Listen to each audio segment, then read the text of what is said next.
So today we're going to take a look at Navi versus Fnatic because Fnatic have still not lost a map yet with their new team, and we're going to take a look at the map that ended this game, Fracture. And well, this one was actually pretty close. It actually didn't start off great for Fnatic. They had some problems early on there on the attacking side here, and what's going to happen is Navi are playing Omen, which, the old FPX did on Fracture as well. And one of the main reasons you play Omen is to do this one way. And by the way, if you are playing Omen on this map but not doing this one way, I think you're kind of trolling, to be honest, on defense side. And Fnatic had some problems with it. And they had some problems just in general, like taking space early on. You'll see what I mean in this round number 4. The first gun round for both sides. We got the one way up here, right? And you see, we're just stuck behind it. Right, we're just stuck behind it for Fnatic. You got Alfia on his own up here towards the north side of the map. He's got his Killjoy turret and Alarm bot out there, and Navi, as you can see, are going to come and they're going to destroy the turret. So his response is to just leave, right? Don't get pushed by 3 people. Makes sense. But then, they're kind of, it looks like maybe wanting to wait for this one way to come down, but then it just comes back up, right? As soon as it goes down, it comes back up. So Fnatic are kind of forced to kind of come towards a tree and B main here. But you see, like, we've got this trip here from Navi, right? So they have like some information here, and they've seen that Alfia, normally, Alfia might be playing on one side of the map on his own with his Killjoy setup, so they've destroyed that. So I feel like Navi, they know that they aren't here, or at least not in A main, right? Because they're holding that. They've come and cleared out all of Arcade. They've got this trip here up towards Dish, so it's kind of like, there's only really a few areas that Fnatic can really be in, and this was kind of an early problem, right, for Fnatic, is they were kind of, like this round, just kind of slowly getting stuck with, like, very few options. And so Navi, having cleared that out, now they actually come, and initially I thought here that Angel was in trouble. You can kind of see it looks like he's about to peek this angle, but actually they find the right timing, and so Suigetsu's going to manage to kill Durka just there, and they find the first kill. And now I don't think the Boaster was expecting anyone to be right here. The nade comes in from Zipan as well. They get out with the cage. And now we're just in a 5v3, right? And now you have, like, no map control, so these guys have to kind of just force this through because they have no idea where else anyone could be. They actually do manage to find Angel there with a random headshot from Chronicle, so they actually, do end up with a chance. We're going to see a great flash here from Zipan. Turns Alfia around, Suigetsu gets the kill, and Cenan's about to kill Leo in just a second as well. We end up in a 4v1, and Chronicle has to save, right? And this is kind of like how this was going early on, where Fnatic were struggling to deal with some of the things Navi were pushing at them. But Fnatic would solve these problems out. They took a timeout when they were 5-1 down, and you can see here they won 4 rounds in a row, and we'll take a look at round number 11, another round that they won, for kind of how they adapted. And they were just much more decisive and much more aggressive, I think, in the early parts of a round. And you'll see it here. Even though this doesn't go great for them, and even though they're only against Sheriffs here, the one way comes up, but we're already past it. Right, we're just past it. Now, we're in, sure, the KO knife goes off, right, but, we didn't all get suppressed by it, so Breach Flash comes there, they open the door, right, and this is how they kind of, responded to it, was just, yeah, let's just not sit nowhere for the first 20 seconds, let's just, go at them a bit.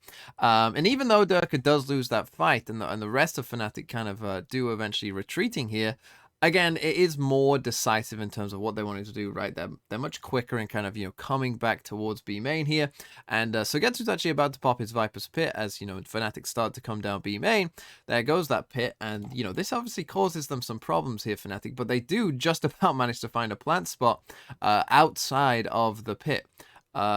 Which is a bit unfortunate for Suigetsu that, it didn't quite reach this, but it doesn't, and so they get the plant. But the thing is, they're still in a lot of trouble here, Fnatic, right?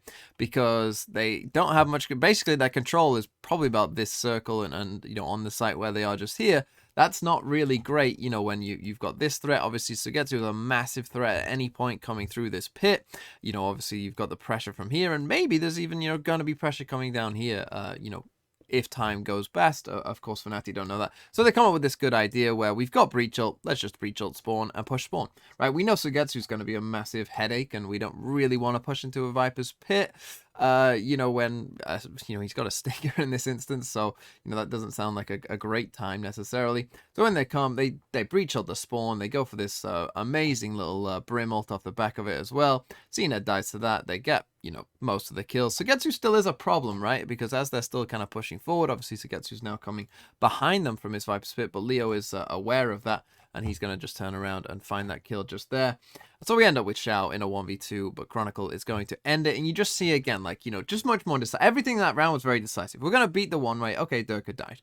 Okay, we're going fast B main. Let's go for it. Oh, we're going to ult spawn. Yeah, it was just, you know, pretty quick thinking, pretty decisive, and they got rewarded for it. And it was interesting because when we flip over the sides, the same thing kind of happened to Navi, where they struggled to deal with what Fnatic were throwing at them early on. Because Fnatic kind of did the exact opposite. It was kind of two very different styles in this game, because Fnatic are going to be really, really aggressive, and Navi early on struggled to deal with this, right? You see Durka here, you know, the double blast back, the stun is coming in from the breach, and we're just sending it, right?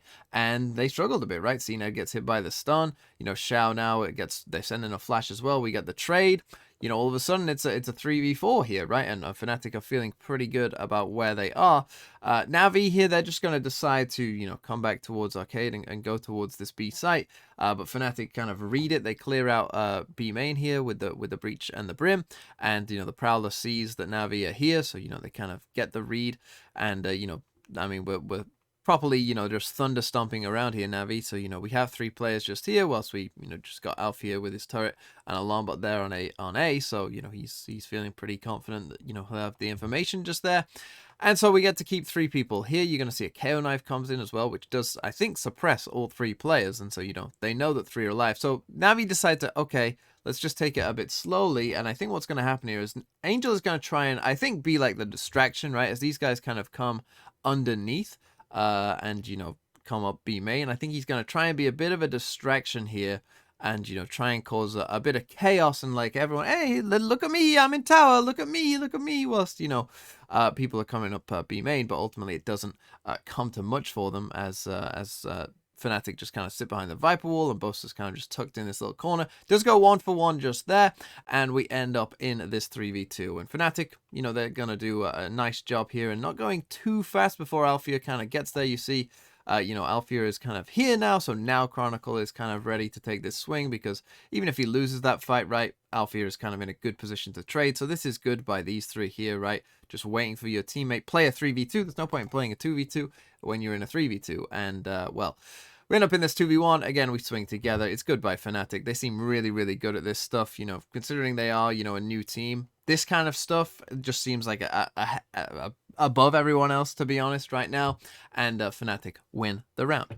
But by the end of the half, Navi figured out how to play against this aggression. And this is probably the best example, round number 22, where, yeah, Fnatic are going to be aggressive. You might have just seen Chronicle have the breach out in his hands. I'm not quite sure what's going on with these 2 up here. They send out a Prowler, get hit by the knife, and, you know, then they kind of, you know, back out, as you can see. I don't know if this is meant to be, yeah, we're faking pressure here, but really we're coming here.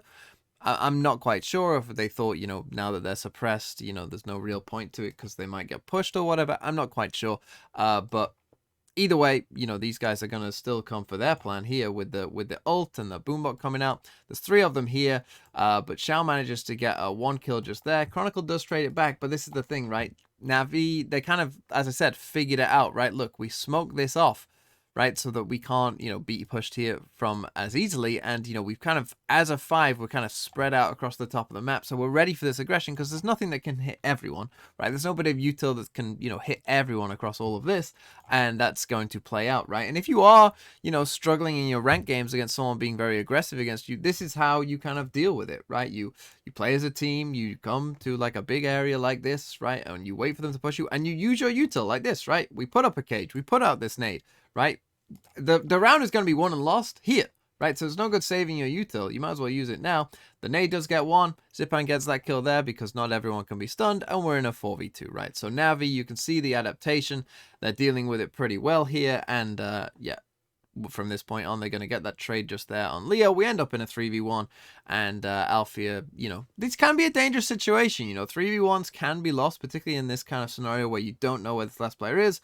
But, you know, as soon as you find that player, often you will, you know, kind of have to troll, really, to not win a 3v1 as soon as you know where they are. And with the knife and Zipan jumping out there, they see him. And this is going to go on for a little while, so we'll play it 2 times speed. We're also going to get the turret doing a little weird thing in a second. You'll see it in just a second here.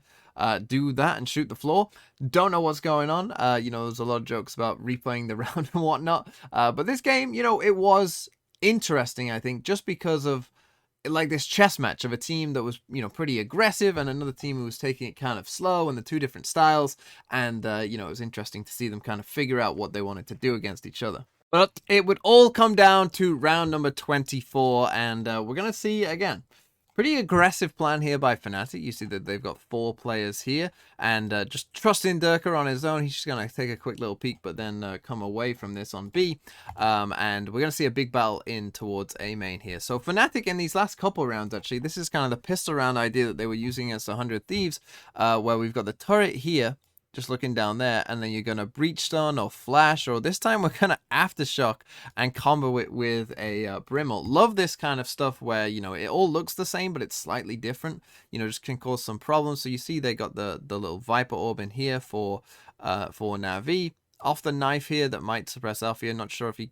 It looked like he kind of got hit by it, but I'm not 100% sure. Stun comes out from Fnatic just there. They come into B main, right? They can hear this turret. They know about this setup, right? They've seen them use against 100 Thieves, and they'd used it before in this game. But this is what I like, right? It's slightly different stuff each time. And so it makes it difficult to play against, because in they come to destroy this turret. Aftershock comes out, and you're like, oh, that's fine. We'll just run away. But then we're going to get Brim ult in here from Boaster as well. It's really clever stuff.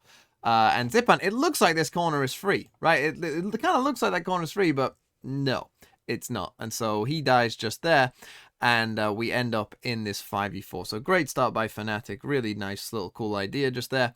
And, well, Navi, they just decide, okay, there's only a minute left, you know, let's just go for it. We have no other map control, so, you know, in we come.